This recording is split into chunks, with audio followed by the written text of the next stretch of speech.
Le Seigneur soit avec vous. Et avec votre esprit. Évangile de Jésus-Christ selon saint Luc. Gloire à toi, Seigneur.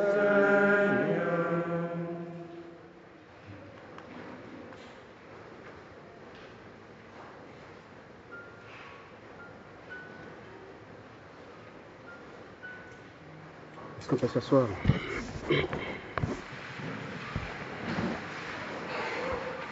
En ce temps-là, les publicains et les pécheurs venaient tous à Jésus pour l'écouter. Les pharisiens et les scribes récriminaient contre lui. Cet homme fait bon accueil aux pécheurs et il mange avec eux. Alors Jésus leur dit cette parabole.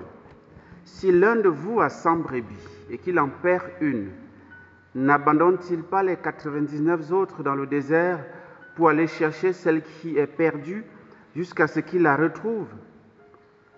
Quand il l'a retrouvée, il la prend sur ses épaules tout joyeux et de retour chez lui, il rassemble ses amis et ses voisins pour leur dire « Réjouissez-vous avec moi car j'ai retrouvé ma brebis, celle qui était perdue. » Je vous le dis, c'est ainsi qu'il y aura de la joie dans le ciel pour un seul pécheur qui s'est converti, plus que pour 99 justes qui n'ont pas besoin de conversion.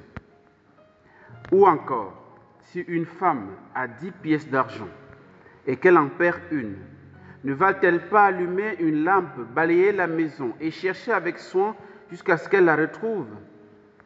Quand elle l'a retrouvée, elle rassemble ses amis et ses voisines pour leur dire « Réjouissez-vous avec moi, car j'ai retrouvé la pièce d'argent que j'avais perdue. » Ainsi, je vous le dis, il y a de la joie devant les anges de Dieu pour un seul pécheur qui s'est converti.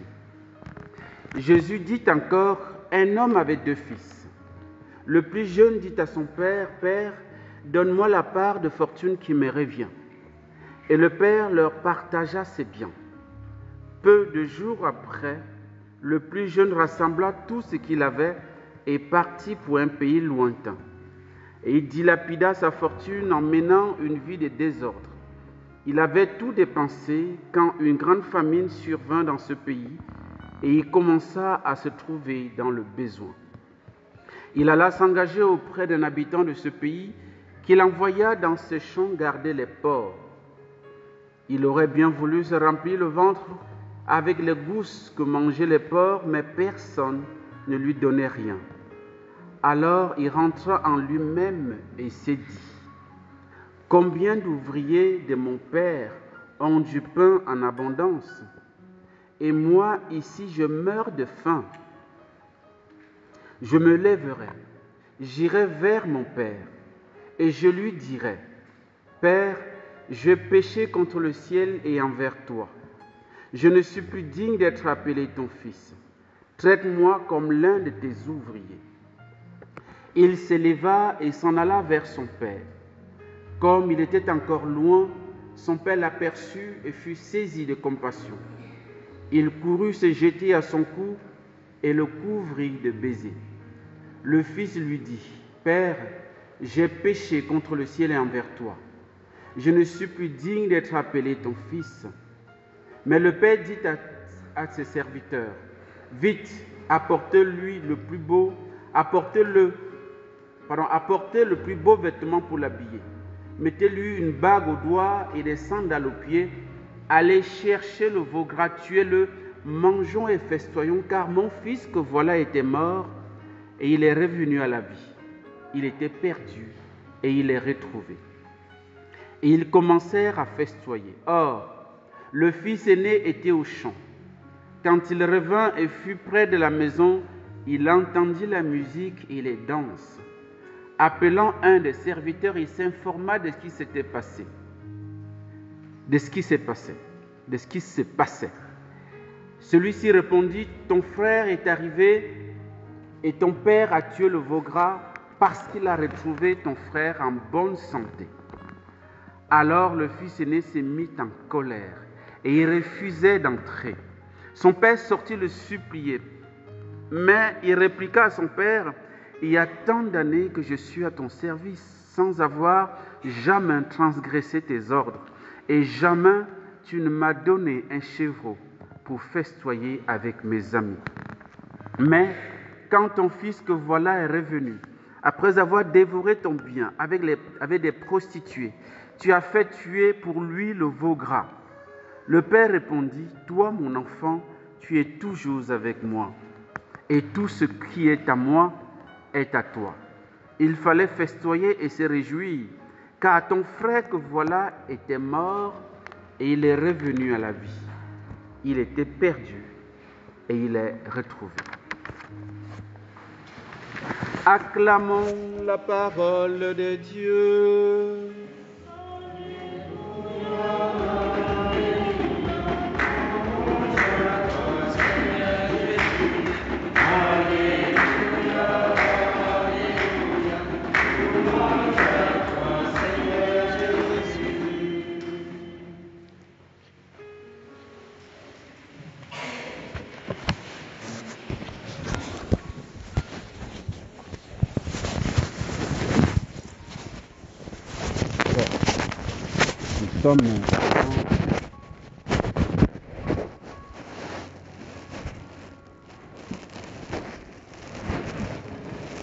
Nous sommes dans des lectures que nous maîtrisons bien, que nous connaissons un peu, beaucoup par cœur.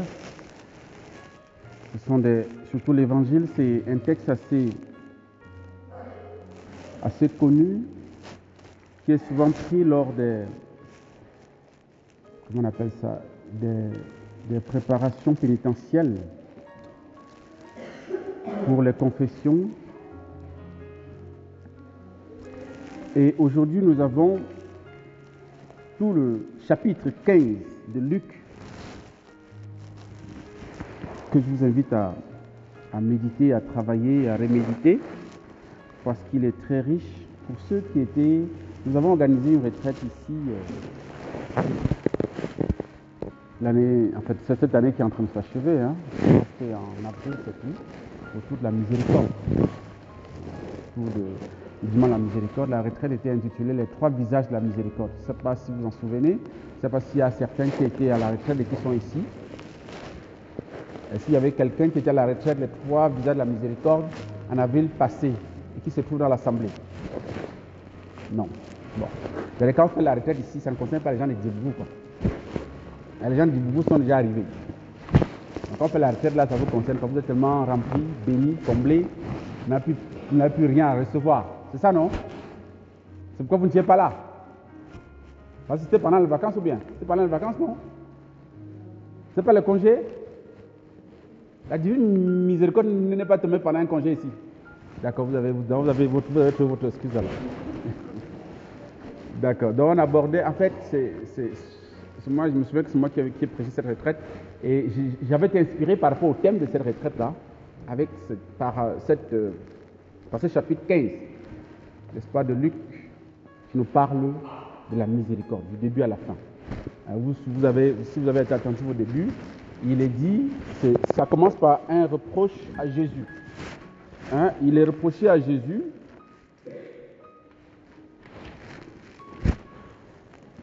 On dit en ce temps-là, les publicains et les pécheurs venaient tous à Jésus pour l'écouter. Les pharisiens et les scribes récriminaient contre lui. Cet homme fait bon accueil aux pécheurs et il mange avec eux. On pose le décor. Le décor, c'est que les publicains et les pécheurs venaient tous à Jésus pour l'écouter. C'est-à-dire que les publicains ici, ce sont ce qu'on appelle en général les collaborateurs de l'oppresseur romain. Ceux qui travaillent avec l'Empire romain, surtout les collecteurs d'impôts, ceux qui prennent les impôts, qui travaillent, n'est-ce pas, à la solde, n'est-ce pas, de l'Empire romain. On les appelle les publicains, c'est-à-dire autrement dit, des pécheurs publics. C'est-à-dire qu'ils ne se cachent même pas, quoi. Leur péché, ils exposent ça à tout le monde. Bon, nous, on est juifs, mais nous, on accepte de travailler pour ceux qui nous briment, pour celui qui nous brime. Donc, c'est ce qu'on appelle les publicains. Et les pécheurs, les autres pécheurs, tout ce qu'on va mélanger, tout ça, machin. Bon. Et ce qui est extraordinaire, c'est que Paul note que ceux-là venaient tous à Jésus pour l'écouter.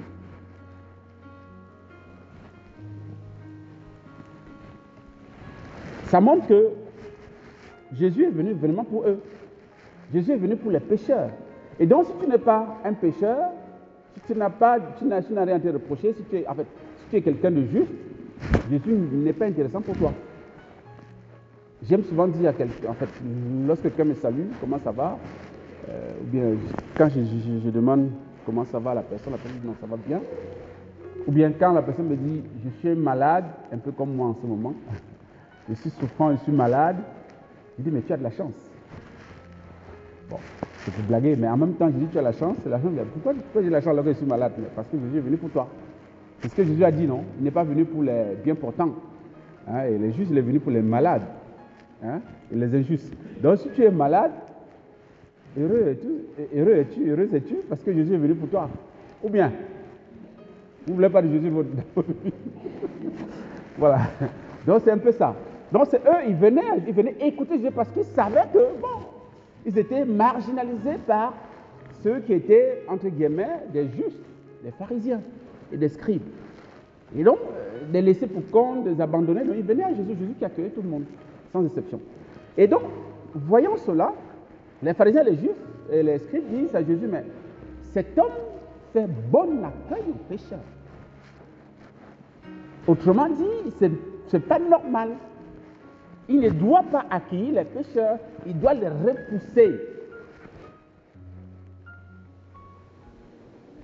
Et nous sommes un peu plus ou moins comme ça, c'est un peu notre psychologie. Hein, on est un peu comme ça.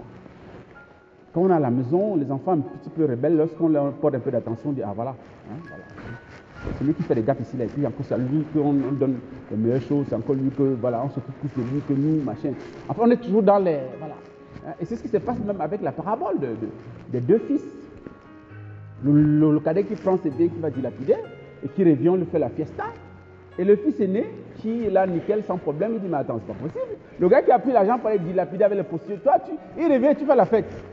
Moi, je suis toujours avec toi. Je n'ai jamais, même le petit vol là, tu m'as jamais donné. Vous voyez, on est toujours dans la revendication, dans la comparaison, dans la jalousie qui n'a pas de sens. Donc, il faut que nous changions notre mentalité, notre façon de voir pour entrer dans la vision même de Dieu. Nous avons vu dans la première lecture, c'est l'histoire de, bon, le peuple sort de l'esclavage en Égypte sous la conduite de Moïse. Ils arrivent au désert. Moïse va pour parler avec Dieu sur la montagne à la rencontre du Seigneur, et puis le peuple s'impatiente. Moïse est parti peut-être depuis 40 jours, je crois que c'est 40 jours, 40 nuits. Là-bas, le gars, peut-être qu'il est mort là-bas, on ne sait pas, on n'est pas au courant. Bon, qu'est-ce qui se passe là-bas? Donc, il s'impatiente, et comme l'homme est un être religieux, l'homme a besoin d'être en lien avec le transcendant, avec quelqu'un d'autre. Parce qu'il y a une dimension spirituelle en l'homme qui ne peut pas, qui a besoin aussi d'être assouvi, si on peut dire. Et donc, comme Moïse tarde, ils se disent, mais son Dieu là, bon, peut-être que, je ne sais pas, qu'est-ce qui s'est passé? Alors, ils ont fait fabriquer un veau d'or. Pour dire, ça c'est notre Dieu. Ça révèle beaucoup de choses. On n'aura pas le temps ici, de décortiquer un peu ça, mais ça révèle beaucoup. Ça révèle que l'homme aime mettre la main, même sur son Dieu. L'homme veut avoir le contrôle de son Dieu. Faire son propre Dieu, c'est quand même bizarre, non? Tu fabriques ton Dieu, tu fabriques un truc et puis tu dis, ça c'est mon Dieu. C'est quand même, il faut être toc-toc pour arriver à ça. Mais ils sont arrivés à ça, pourquoi? Parce que on veut avoir la main mise sur le bon Dieu. Ça révèle ce que nous sommes. Et faisons un peu la relecture de nos prières, de nos projets, de nos désirs. Nous disons à Dieu, Seigneur, je veux ci, je veux ça, je veux ci, je veux ça. Et lorsque le Seigneur fait autrement, on s'énerve. Hein? On boude. Même la messe, on ne parle même plus. La prière, c'est fini. On fait jeûne de prière. Parce qu'on veut avoir la même mise sur Dieu. Dieu, moi, je te dis de faire ça. Pourquoi tu fais autre chose? C'est parce qu'on ne se rend pas compte. On fait la même chose que le peuple juif au désert. Dieu, c'est notre marabout, quoi. C'est-à-dire que je veux que tu fasses ça, ça, ça. Il doit faire. Qui est Dieu? C'est toi ou bien c'est lui? Qui est sage? C'est toi ou bien c'est lui? Qui est créature? C'est toi ou bien c'est lui? Nous avons tendance à, voilà, à accaparer Dieu, à dire à Dieu non, nous on veut te conseiller parce que toi, apparemment tu ne vois pas clair. Nous on va t'orienter.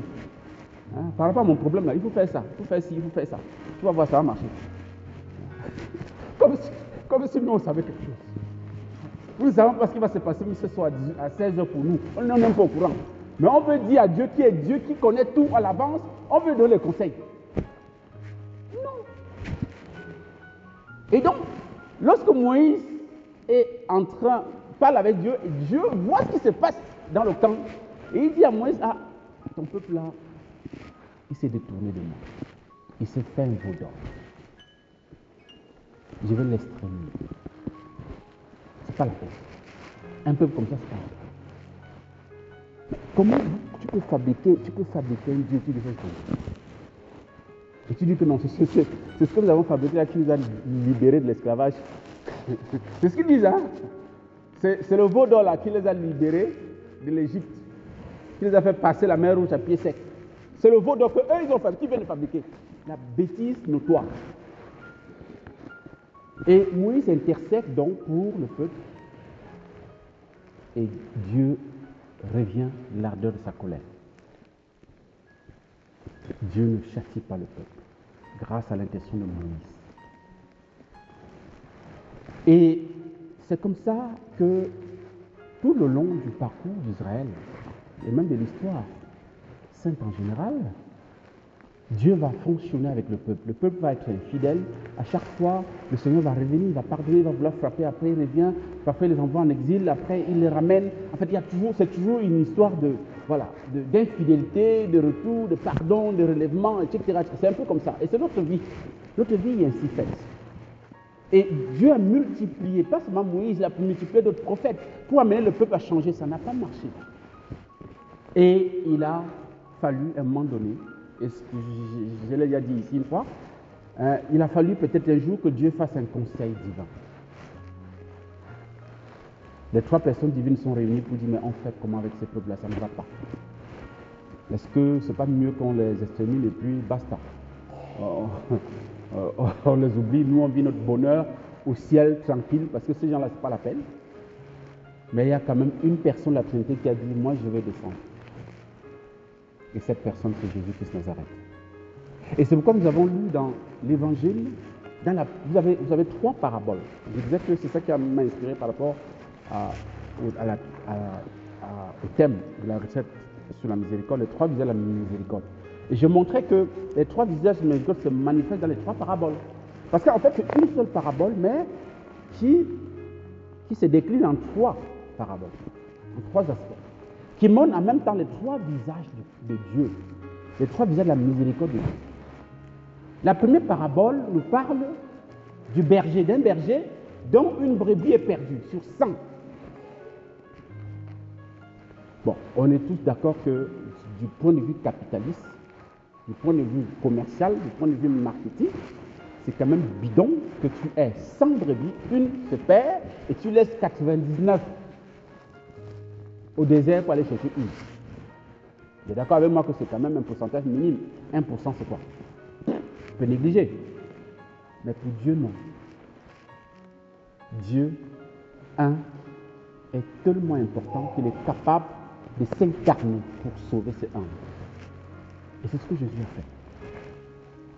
Jésus, c'est bon berger qui, à un moment donné, comme je disais dans le conseil, il a décidé de descendre. Pourquoi? Parce que l'humanité était perdue. Parce que les pères de l'Église voient dans les 99 justes qui n'ont pas besoin de salut. Les pères de l'Église ont toujours vu les anges. Les anges sont déjà sauvés. Les anges sont au ciel. Ils sont dans la contemplation de Dieu. Mais l'humanité, l'unique, est perdue. Et il n'y a pas de joie quand il manque un. C'est pourquoi Jésus est descendu pour le un. Et le un, c'est toi seulement. C'est lui tous. C'est lui-même. Jésus s'est incarné. Et il a pris, vous voyez, l'image est très belle. Le berger va de montagne en montagne pour chercher la brebis perdue. Et quand il a trouvé, la main sur ses épaules pour rentrer au bercail. C'est exactement le mystère de la croix. Jésus a pris l'humanité tout entière et l'a mis sur son épaule. Et ça s'est fait à la croix. Il a pris sur lui nos péchés, nos misères. Il a pris sur ses épaules tout ce qui nous accusait, toute la condamnation. Il est mort sur la croix pour que toi et moi nous soyons sauvés. C'est ça la folie de l'amour de Dieu pour nous, la folie de l'amour de Jésus pour nous. Et la deuxième parabole de Luc 15 que nous avons lu, il s'agit d'une femme qui a perdu une pièce d'argent. Elle a 10 pièces, elle en perd une. Bon, au lieu de se contenter de 9 pièces, elle dit non, je veux trouver ma pièce. Elle a remué toute la maison, balayé, jusqu'à elle a retrouvé la pièce qui était perdue. C'est la même chose. C'est toujours l'humanité que Dieu cherche à travers le visage de cette femme. Et je disais dans la retraite que le visage de cette femme, c'est le visage du Saint-Esprit.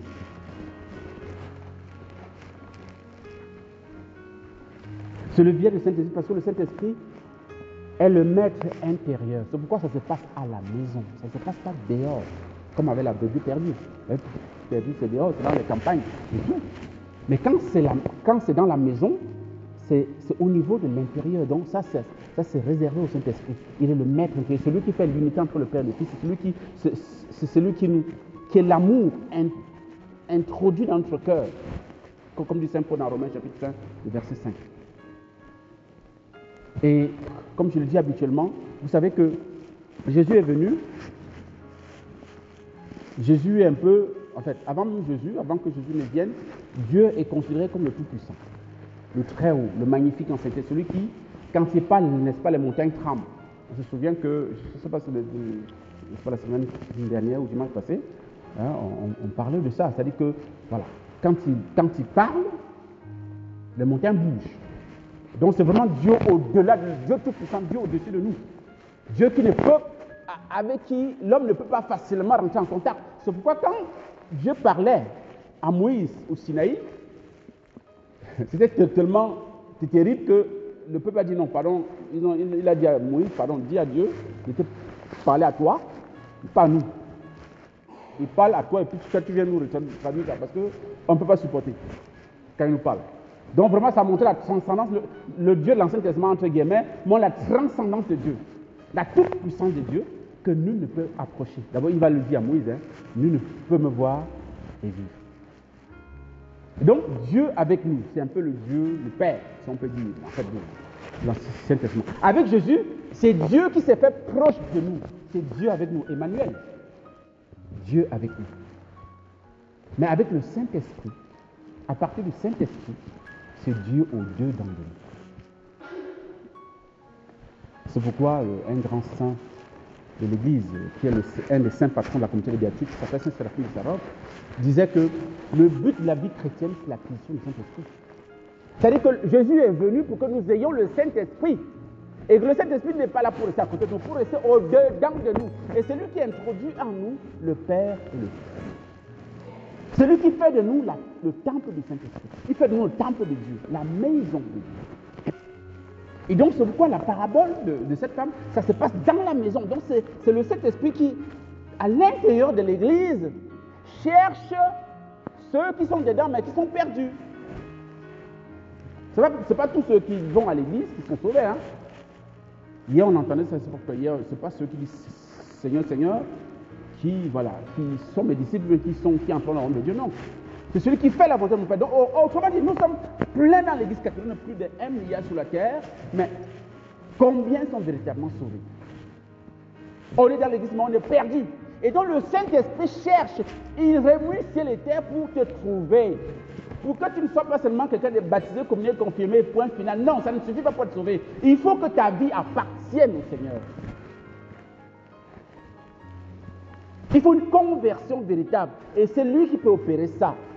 Et je disais lors de la retraite que le balai par lequel la femme balaye, nettoie, puisqu'on parle de nettoyer même, c'est le sacrement de la confession.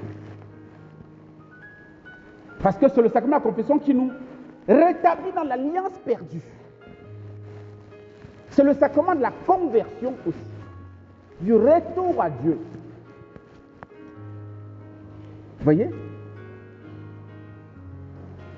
Et enfin, la troisième parabole nous enseigne l'histoire donc de ces deux fils. Dont l'un prend ses biens, d'abord, il a fini avec son père de son vivant, puisqu'il a demandé son héritage. Quand vous demandez votre héritage de votre vivant, en fait, du vivant de votre papa, ça veut dire que vous voulez qu'il meure même. Ça veut dire qu'il a trop tardé, il a trop duré, sans mourir. Vous dites, papa, bon, comme tu ne veux pas mourir, donne-moi ma part. Tu ne vas pas mourir, parce que là, on attend que tu ne meurs pas. Donne ma part et puis je me casse. Quoi. Voilà. Curieusement, le père donne. Il ne pose aucune question. Il fait le partage, il donne. Lui, il va dilapider, il va machin et tout. Finalement, il a fini son argent, son père n'est pas tout mort. Bon. Heureusement que son père n'est pas mort, parce que c'était pas avec qui il devait rentrer. Ouais. Oui. Parce que ce qui est extraordinaire aussi dedans, et c'est ça, je l'ai perçu aujourd'hui, c'est que on dit le père partagea ses biens entre ses fils. Quelque temps après, le fils cadet rassemble tous ses biens et s'en va. Mais ils étaient que deux fils. Ça veut dire que tout le reste, c'était réservé au fils aîné. Vous avez entendu? Bon. Et peut-être aussi ça qui explique la colère du fils aîné lorsqu'il voit que son cadet revient à la maison. Le gars là, il a fini avec sa part là-bas, maintenant il revient pour partager pour moi. Bon, ça c'est une parenthèse. Donc pour dire, en fait, donc, cette parabole-là nous enseigne beaucoup sur la liberté de l'homme, face à son salut, face à la conversion, face à la miséricorde du Seigneur. Dieu n'obligera jamais à être sauvé. Tu es libre de permettre que le salut t'atteigne ou de refuser. Dieu ne t'imposera jamais. Vous voyez, pour la brebis perdue, c'est le berger qui va à sa recherche. C'est normal, c'est un animal. Un animal, lui, il ne va pas réfléchir que, ben attends, je suis seul là maintenant, il faut que je rentre. Non, il ne va pas réfléchir. La pièce d'argent, normalement, ne va pas chercher à rentrer dans la caisse, dans le porte-monnaie seul de la femme. Non, il faut qu'on aille, n'est-ce pas, chercher cette pièce-là. Il faut se bouger. Mais quand il s'agit de l'homme, le Père ne bouge pas. Il reste à la porte. Bien sûr, il regarde l'horizon chaque matin, mais il ne bouge pas. Il ne va pas à la recherche. Non. Tu as librement pris tes pieds pour partir. Si tu veux revenir, tu reviens. Je ne veux pas te mettre la pression. Et c'est ce que Dieu fonctionne avec toi et moi. Dieu ne nous mettra jamais la pression. Il va faire bien sûr tout pour que nous puissions nous convertir, pour que nous puissions revenir à la maison. Il va mettre les personnes devant nous. Il va nous donner les événements qui vont faire que peut-être on va se rendre compte qu'on s'est trompé de chemin. Un peu comme l'enfant prodigue. Lui, c'est quand il s'est retrouvé dans la famine qu'il a compris que mon père, quand même, mine de rien, même le dernier ouvrier là-bas mange quand même.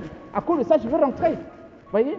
Mais Dieu ne va pas te poursuivre. Il ne te poursuivra jamais. Parce qu'il est ton père, parce qu'il t'aime, parce qu'il t'a créé libre. Tu n'es pas esclave. Tu n'es pas une marionnette. Tu dois choisir d'aimer librement ou pas. C'est ta liberté. C'est ta liberté. C'est pourquoi quand le fils cadet demande son bien, il ne refuse pas. Non, il donne. Il donne. Dieu ne reprend pas ce qu'il a donné. Il t'a donné la vie, il ne va pas la reprendre. Tu gères cette vie et tu rendras les comptes bien sûr à la fin. Mais tu es responsable de la croissance, du développement, de la qualité de ta vie.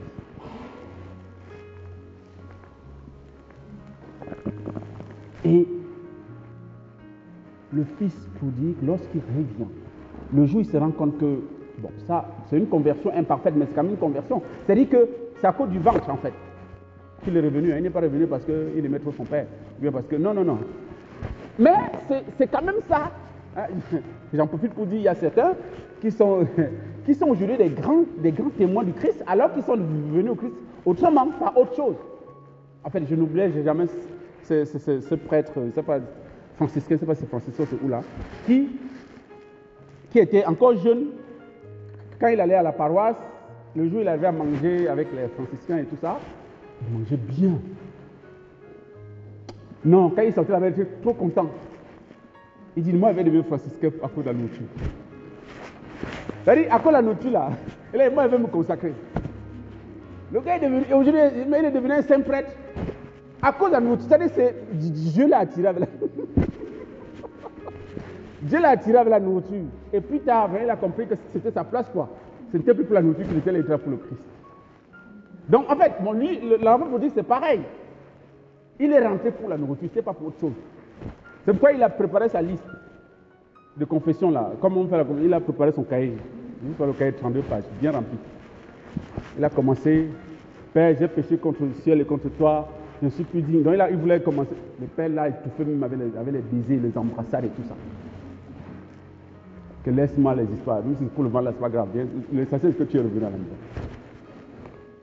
Vous voyez, la liberté. Et c'est qui aussi, et cette liberté se traduit aussi dans le comportement du Père, qui non seulement ne poursuit pas, ne cherche pas, ne refuse, ne dit aucun mot. Lorsque son fils cadet demande le bien, mais quand il revient aussi, il ne fait aucun reproche. C'est fou, quoi. Il ne dit même pas que, mais qu'est-ce que tu as fait avec l'argent? Qu'est-ce que tu sors d'où? Qu'est-ce qui s'est passé? Non. Il n'a même pas permis que son fils finisse de faire sa liste de confession. Il l'a embrassé. Et il ne s'adresse même pas à son fils, il se tourne vers les serviteurs. Tu es le beau grand. Mettez-lui l'habit. Mettez-lui les chaussures. Mettez-lui l'anneau au doigt. Faites ci, faites ça. Rétablissez-le dans la dignité d'enfant qu'il a perdu en partant de ça. C'est ce que Dieu fait avec toi, avec moi. Chaque fois que nous allons à la confession, c'est la même chose, la même grâce qui nous est donnée. Le Seigneur nous rétablit dans sa dignité. Il ne nous condamne pas. Quel que soit le mal que tu as fait, Dieu ne va jamais te condamner. Jamais. Il est Dieu amour. Mais c'est à la lumière de son amour, de sa miséricorde, que je me rends compte de la gravité de ma bêtise. Et le fait de venir vers lui, c'est que j'ai compris que je n'ai pas où aller. Il n'y a que lui. C'est lui qui m'a fait. Il m'a fait pauvre. Je vais vers lui. Et quand j'ai bénéficié de cette miséricorde du Seigneur, je ne m'enferme pas sur mon bonheur. Et c'est ça la deuxième lecture. La deuxième lecture nous invite à contempler Saint Paul. Saint Paul qui donne son témoignage de vie. Il dit, j'ai persécuté l'Église. J'étais un meurtrier, j'étais un méchant. Mais je le faisais par ignorance. Et Dieu m'a pardonné. En me pardonnant, il a fait de moi le témoin, le premier témoin de sa miséricorde à l'égard des autres. Ce qu'il a fait pour moi, il peut le faire pour toi, il peut le faire pour les autres qui ont peut-être fait pire que moi. La dimension missionnaire de la miséricorde. Nous ne pouvons pas bénéficier de la miséricorde du Seigneur et rester chez nous. Et faire comme si le monde, voilà. Non, c'est qu'il y a un problème. Dans ta maison, dans ta famille, quelles sont les personnes qui croient en Dieu comme toi, qui vont à l'église comme toi, qui prient comme toi? Il y en a combien? Qu'est-ce que tu fais pour que ça change? Parce que la lumière que tu as découverte en rencontrant le Christ, est-ce que tu voudrais qu'eux aussi puissent en bénéficier? Si oui, qu'est-ce que tu en fais? Tu as des amis, des collègues et tout ça. Qu'est-ce que tu en fais? Est-ce que pas... Je le dis parce que beaucoup de nos chrétiens, catholiques de surcroît, passent le temps à trembler devant les autres. Au lieu d'être fiers de leur foi chrétienne et de témoigner qu'ils ont rencontré le Seigneur, il faut qu'eux aussi, ceux qui vont chez les féticheurs, chez les marabouts, qu'ils arrêtent d'y aller, mais qu'ils te suivent à l'église, qu'ils suivent le Christ. Vous avez même peur de le dire. Comment vous tremblez? Paniqué. Ah, mon père, vraiment, mes collègues là, vraiment, ils vont chez les féticheurs, ils vont chez les marabouts, ils font. Et puis ça fait quoi? Et toi, tu trembles à leur place même. C'est-à-dire que tu es chrétien, tu pries, mais tu trembles parce que tu as peur qu'ils vont avec ton nom là-bas. Même s'ils vont avec ton nom, tu as peur de quoi? Tu es avec le Seigneur? Ou bien, tu es même capable de leur dire, mais attends, les amis, vous vous détruisez en faisant ça. Revenez à Jésus. Regardez-moi, je n'ai pas grand-chose, je ne suis rien, mais je ne suis pas malheureux, je ne fais pas des incantations. Je prie mon Dieu, je dors en paix, il veille sur moi, il me conduit. Fais pareil comme moi et tu seras sauvé. Tu n'as pas besoin d'aller chez les féticheurs, chez les créatures, pour te lier avec les démons. Nous ne nous avons même pas évangélisé, nous n'avons pas témoigné de la miséricorde que le Seigneur nous a faite. C'est pas normal. Nous devons être des autres pôles pour être témoins de cette miséricorde que le Seigneur nous a manifestée un jour. Pour être lumière au milieu de notre temps. Parce que Jésus ne va pas se réincarner à nouveau, il a besoin de nous. Nous sommes la main tendue de Jésus dans notre famille, dans notre quartier, dans notre travail, pour ramener les autres à l'Église, pour ramener les autres à Jésus, pour qu'eux aussi puissent bénéficier, comme l'enfant prodigue aujourd'hui, la grâce, la paix, la grâce du pardon, la grâce, la fête du ciel. Parce qu'il y a beaucoup de joie dans le ciel pour un pécheur qui se convertit. Et s'il y en a plusieurs qui se convertissent, imaginez la fiesta dans le ciel. Donc demandons cette grâce, demandons que le Seigneur nous réveille un peu. Entre peur, d'abord nous révèle ce que nous sommes, notre misère aussi. Que nous soyons en mesure d'être habitués à la confession, du sacrement de la confession.